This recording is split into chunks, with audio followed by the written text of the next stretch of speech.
নমস্কার, আমি মৌমিতা। একটা গল্প বলি শোনো চ্যানেলে আপনাকে আবারও স্বাগত জানাই। আজকের উপস্থাপনায় আপনি শুনতে চলেছেন শ্রদ্ধেয় লেখক বিভূতিভূষণ বন্দ্যোপাধ্যায় রচিত একটি ছোট গল্প, নুটি মন্তর। হাবু নাপিতের ছেলে, সুতরাং রীতিমতো তার বুদ্ধি। পায়রা গাছের গুণিন রোজা এ অঞ্চলে প্রসিদ্ধ। সে নাকি মন্ত্র বলে সাপ হতে পারে, বাঘ হতে পারে, কি না হতে পারে। লোহার সিন্দুকে কিংবা বাড়িতে বড় বড় হবসের চবসের কুলুপ লাগানো আছে। পায়রা গাছের রোজা এসে কি একটা মন্তর বিড়বিড় করে বলে দুবার তালা ঝমঝম করে নাড়লে, আর তালা সব গেল বেমালুম খুলে। হে কত লোকের সচক্ষে দেখা। রায়েদের কলম আমবাগানে বিকেলবেলা কেউ কেউ নাকি দেখেছে রোজা কলমের আম পাড়ছে। হয়তো লোকে ধরতে গিয়ে দেখলে একটা খরগোশ লাফাতে লাফাতে বাগানের উল্টো দিকের বেড়া ডিঙিয়ে পালিয়ে গেল। পায়রা গাছের রোজা, মস্ত বড় নাম। কিন্তু আশ্চর্যের বিষয়, এত বড় নাম করা রোজা যে তাকে কেউ কখনো দেখেনি। কখন যে কোথায় কিভাবে থাকে তা কেউ বলতে পারে না। হাবুর বড্ড ইচ্ছে সে কিছু যন্তর মন্তর শেখে। এ তার অনেক দিনের ইচ্ছে। এখন তার বয়স 18-19। যখন তার বয়স 14-15 তখন থেকে সে যেখানেই শুনেছে রোজা গুনিন এসেছে অমনি তার পিছু পিছু ছুটে গিয়েছে। একবার তাদের পাশের গ্রামের হাই স্কুলে একজন বড় জাদুকর এসে নানা রকম তাসের খেলা, টাকার খেলা দেখালো। একটা তাস বেমালুম গোলাপ ফুল হয়ে গেল। এর মুঠো বাঁধা হাতের টাকা ওর হাতে চলে গেল। এক গ্লাস জল হয়ে গেল মিষ্টি শরবত। তাদের গায়ের 2-4 জন লোকের সঙ্গে হাবুও গিয়েছিল খেলা দেখতে। একখানা তাসকে তার চোখের সামনেই গোলাপ ফুল হতে দেখে সে সত্যি কি আশ্চর্যই না হয়ে গিয়েছিল। ফেরবার পথে সন্ধে হয়ে এসেছে। ওর কিরকম গা ছমছম করতে লাগলো। কালী শ্যাকরা দলের মধ্যে প্রবীণ। হাবু বললে, আচ্ছা কালী জ্যাটা, ওসব কি করে করলে? কালী শ্যাকরা একটা তাচ্ছিল্য সূচক ভঙ্গি করে বলল, হা হা, ও সব তো সোজা। সোজা কালী জ্যাঠা? খুব সোজা। কিরকম সোজা? ও সব মন্তর তন্তরে কাণ্ড, আমিও ইচ্ছে করলে করতে পারি। তুমিও পারো? কেন পারবো না? একদিন করে দেখাবে জ্যাঠা? যা, সময় পেলে দেখাবো, ও কিছুই নয়। কালী শ্যাকরার কথায় কিন্তু হাবুর বিস্ময়বোধ দূর হলো না। সে গিয়ে জাদুকরকে পরদিন সকালে পাকড়ালে। সোজাসুজি তাকে জানালে যে সে ওইসব খেলা শিখতে চায়। সাগরেদ হতে সে রাজি আছে। জাদুকর কলকাতার লোক। মাথায় নরম বুরুজ দিয়ে চুল আঁচড়ে থাকেন, হাতে ঘড়ি পরেন, চোখে থাকে চশমা। তিনি নাক উঁচু করে বললেন, ওসব হয় না হে ছোকরা, হয় না। অনেক টাকার খেলা, অনেক টাকা প্রিমিয়াম দিলে তবে সাকরেত করি। হাবু বললে, প্রিমিয়াম কি? প্রিমিয়াম টাকা হে, টাকা পারবে আমায় দিতে? মরিয়া হয়ে হাবু বললে, আগে কত টাকা? 100 টাকা পারবে দিতে? আগে না, অত টাকা কখনো একসঙ্গে দেখিনি। তবে ফিরে যাও, ওসব অমনি হয় না। কিছু কম করে নিন। 200 করে প্রিমিয়াম নি, তোমাকে 100 বলেছি। হাবু সেখান থেকে সরে পড়ল। অত টাকার শিখিও দেবার ক্ষমতা নেই তার। জাদুবিদ্যা শিখবার সৌভাগ্য কি সকলের ঘটে? কেটে গেল 3 বছর। এই 3 বছরে তার জীবনে নতুন কিছু ঘটল না। এ অজপাড়াগায়ে জীবন একরঙা ছবির মতো একঘেয়ে। ঠিক এই সময়ে একদিন হাবু দুপুরে মাছ ধরতে গেছে নদীতে। এমন সময় দেখলে একটা লোক আমবাগানের ছায়ায় বসে আপন মনে কতগুলো ঢিল নিয়ে খেলছে। হাবু একটু এগিয়ে গিয়ে দেখলে লোকটা একটা ঢিল হাতে নিয়ে ছুঁড়ে দিতেই সেটা মস্ত একটা কোলা ব্যাঙ হয়ে গেল। লাফিয়ে লাফিয়ে পালালো। আর একটা ঢিল ছুঁড়তেই সেটা হয়ে গেল একটা ছেলেদের 2 চাকার খেলনা গাড়ি। কিন্তু সে গাড়ি গড়গড় করে গড়িয়ে চোখের বাইরে অদৃশ্য হয়ে গেল। আর একটা ঢিল হিল হিল করতে করতে একটা সাপ হয়ে চলে গেল। একটা ঢিল এক মুঠো আবির হয়ে ছত্রাকারে ছড়িয়ে মাটি রাঙিয়ে দিলে। হাবু সেখানে দাঁড়াতেই লোকটা ওর মুখের দিকে চেয়ে ফিক করে হেসে বললে, কি? স্তম্ভিত ও ভীত হাবু কোনো কথা না বলে একেবারে লোকটার পা জড়িয়ে ধরতে গিয়ে হোঁচট খেয়ে পড়ল। গাছতলায় লোকটা নেই। হাবু বিভ্রান্ত চোখে চারিদিকে চেয়ে দেখলে অত বড় আমবাগানের কোথাও সে নেই। 2 মিনিট হাবু দাঁড়িয়ে রইল আড়ষ্ট হয়ে। হঠাৎ সে দেখলে হাত 10 দূরে সেই ব্যক্তি দাঁড়িয়ে মৃদু মৃদু হাসছে। হাবু কাতর কণ্ঠে বললে, আমাকে দয়া করুন। কি দয়া?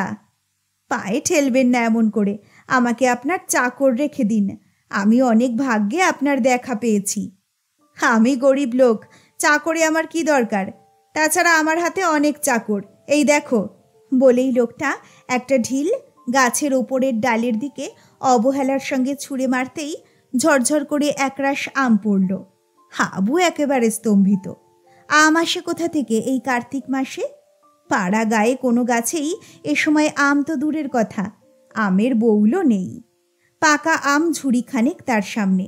লোকটা বললে, খাবার জল?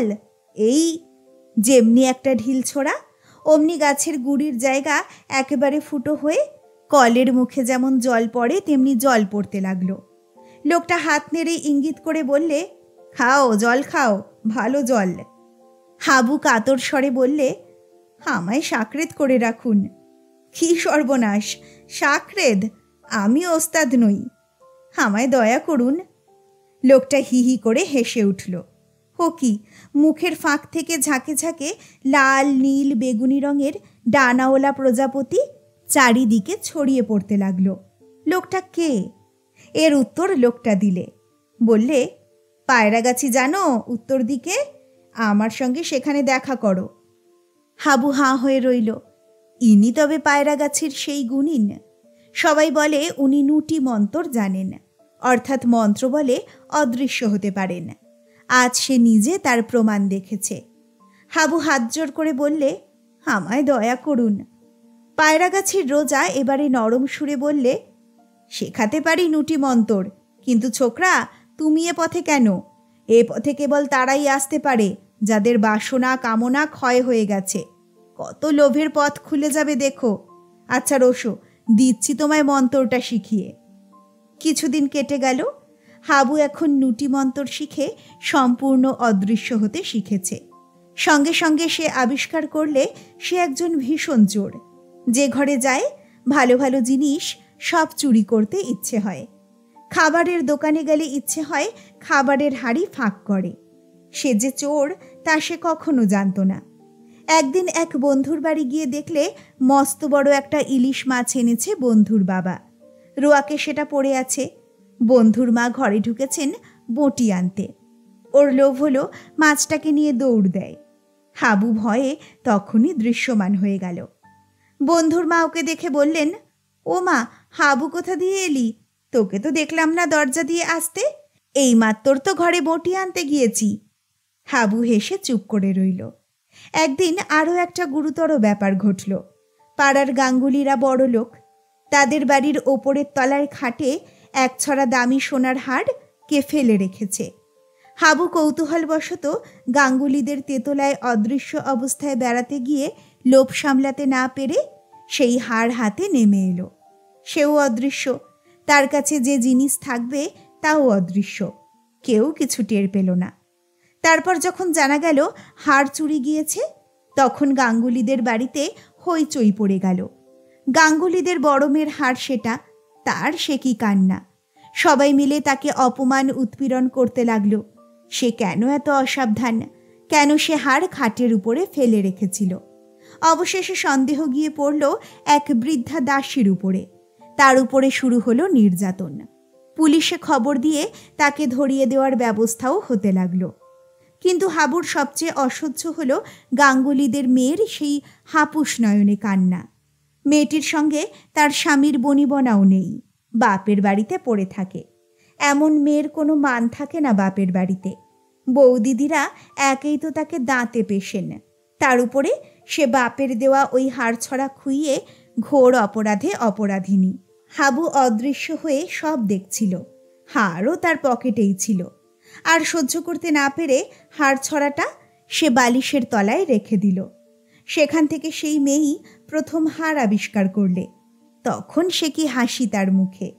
তা তো হলো, কিন্তু হাবু পড়ে গেল মহা বিপদে। সে কি চোর হয়ে গেল শেষ পর্যন্ত? এ কি ভয়ানক প্রলোভন এসে পড়েছে!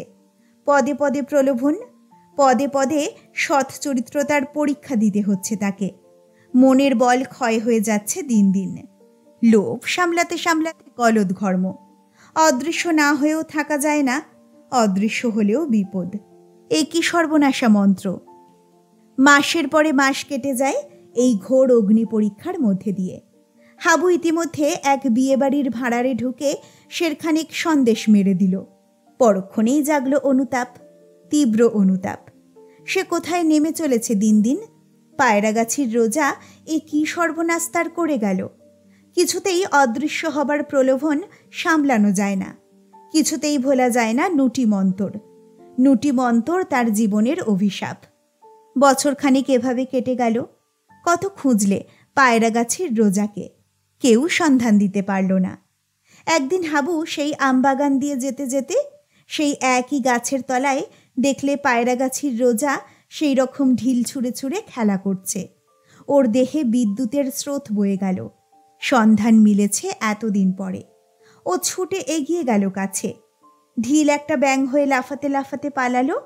একটা ঢিল সদ্য কাটা ধাড়ি ছাগলের মুন্ড হয়ে গড়াগড়ি খেতে খেতে চলে গেল। এক ঝাঁক ছাতারে পাখি রোজার মুখের মধ্যে থেকে বের হয়ে উড়ে গেল। হাবু ছুটতে ছুটতে পাছে রোজা অদৃশ্য হয়ে যায়, গিয়ে ওর পায়ের উপরে পড়ল। রোজা প্রশান্ত হাসির সঙ্গে বললে, কি হয়েছে? আমায় বাঁচান। কি ব্যাপার? আপনি সব জানেন, আপনি অন্তর্যামী। ওস্তাদজি, নুটি মন্তরের কবল থেকে আমায় উদ্ধার করুন। আমার চরিত্র গেল, মনের শান্তি গেল, সব গেল। এ আপনি ফিরিয়ে নিন। রোজা মৃদু মৃদু হেসে বলল, একবার মন্তর দিলে আর ফেরত হয়? হয় না। হাবু ভয়ে শিউরে উঠল। তবে কি জীবনভর এই সর্বনেশে মন্তরের ভার বইতে হবে তাকে? এই অশান্তি, পদে পদে এই পরীক্ষা সারা জীবন চলবে? হাবু পা আঁকড়ে ধরে বলল, বাঁচান আমায়, আমি মরে যাব। তবে চাও না নুটি মন্তর? আজ্ঞে না। রোজা হেসে বলল, তবে যাও, দিলাম না। মোটেই তোমাকে মন্তর দিইনি, পরীক্ষা করছিলাম। হাবু অবাক। সে কি কথা! 1 বছর ধরে তবে সে কিসের ভার বোঝা বয়ে মরল? সে কি বলতে যাচ্ছিল? রোজা হেসে বললে, মোটে 7 মিনিট কেটেছে। এই প্রথম দেখা তোমার সঙ্গে আমবাগানে। নুটি মন্তর তোমাকে দেওয়া যায় কিনা পরীক্ষা করছিলাম। আমি আজ 20 বছর এই মন্তরের ভার বয়ে আসছি, আর তুমি এর দায়িত্ব 7 মিনিটও নিতে পারলে না। হাবু বললে, তবে আমি গাঙ্গুলিদের বাড়িতে হার চুরি করিনি, ময়রার দোকানে খাবার খাইনি চুরি করে। তবে আমি... না না, মোটে 7 মিনিট কেটেছে। আমার সামনে ছাড়া তুমি কোথাও যাওনি। এই তো প্রথম তোমার সঙ্গে আমবাগানে। বলে কি! হাবু আড়ষ্ট হয়ে দাঁড়িয়ে রইল। পায়রাগাছির গুনিন হা হা করে হেসে উঠল। সঙ্গে সঙ্গে এক ঝাঁক চামচিকে তার হা করা মুখের মধ্যে থেকে পটপট শব্দে বের হয়ে ইতস্তত উড়ে গেল। শেষ হলো বিভূতিভূষণ বন্দ্যোপাধ্যায়ের গল্প নুটি মন্তর। গল্পটা আপনার কেমন লাগলো আমাকে অবশ্যই জানান কমেন্ট সেকশনে। খুব তাড়াতাড়ি ফিরে আসছি নতুন একটা গল্প নিয়ে। সকলে ভালো থাকুন, সুস্থ থাকুন। নমস্কার।